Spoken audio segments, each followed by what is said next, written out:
Hey everyone, John Doan here from Equinox Home Financing. So we've been talking about rental properties, short-term rentals, DSCR, cash flow programs. So what is going to be important is that when you buy a short-term rental, you're trying to make tons of money, right? So when you put it on Airbnb, the amount of rent that you collect annually on an Airbnb or VRBO is typically twice or even 3 times higher than a long-term rental. So with that said, you want to maximize the amount of money that you make on a monthly basis, because as you're making this money, your home is gaining equity, as homes appreciate in the real estate market anyways.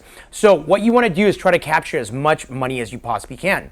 And what most people don't think about or don't want to do, and I'm here to explain this here, is getting an interest-only loan. So what that means is you can get a short-term rental loan to buy a rental property. It would be a 40-year loan where the first 10 years is interest only, but after the 10th year, it just becomes a regular old 30-year fix like any other loan. The interest rate is a tad bit higher, but for the first 10 years, you're only paying interest and not the principal. Therefore, you are paying a lower mortgage payment. You'll cash flow better, and you'll get to pocket and keep more of your money so that you can build that up and go buy more of these. And that's the way that you can make more money, keep more of your money, so you can build up more cash to keep on buying short-term rentals.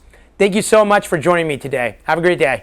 Subscribe to our channel below so you can find out more about home financing.